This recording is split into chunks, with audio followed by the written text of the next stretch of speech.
സംസ്ഥാനത്ത് പച്ചത്തേങ്ങയുടെ വില കുത്തനെ ഇടിയുമ്പോഴും ചിരട്ടയുടെ വില കുതിച്ചുയരുകയാണ്. ഇപ്പോൾ പച്ചത്തേങ്ങയുടെ വില പടിപടിയായി ഉയരുകയാണ്. അതിനനുസൃതമായി ചിരട്ടയുടെ വിലയും കൂടിക്കൊണ്ടിരിക്കുകയാണ്. തമിഴ്നാട്, കർണാടക തുടങ്ങിയ സംസ്ഥാനങ്ങളിൽ നിന്ന് ഒട്ടേറെ ആളുകളാണ് ചിരട്ട ശേഖരിക്കാൻ വാഹനങ്ങളുമായി മലയോര മേഖലകളിലെ വീടുകളിൽ എത്തുന്നത്. ആക്ടിവേറ്റഡ് കാർബൺ, സൗന്ദര്യവർദ്ധക വസ്തുക്കൾ, പെയിൻറ് എന്നിവ നിർമ്മിക്കുന്നതിനും വെള്ളം ശുദ്ധീകരിക്കുന്നതിനും ചിരട്ടക്കരി വൻതോതിൽ ഉപയോഗിക്കാൻ തുടങ്ങിയതോടുകൂടിയാണ് വില ഉയരാൻ തുടങ്ങിയത്.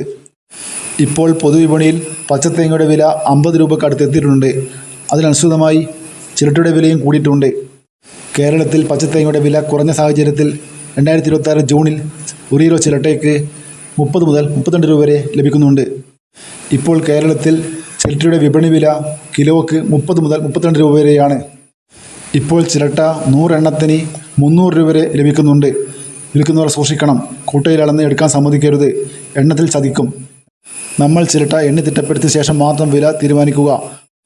ആക്രിക്കാർ അവർക്ക് ലാഭത്തിന് വേണ്ടി കൂട്ടയിൽ അളന്നിട്ടാണ് എടുക്കുക. അങ്ങനെ സമ്മതിക്കാതെ ഒരെണ്ണത്തിന് വില നിശ്ചയിച്ച് നമ്മൾ തന്നെ എണ്ണി തിട്ടപ്പെടുത്തി കൊടുക്കുക. ഇതൊരു വീഡിയോ പൂർണ്ണമാകുന്നു. ലൈക്ക് ചെയ്യാൻ മറക്കല്ലേ. Thank you.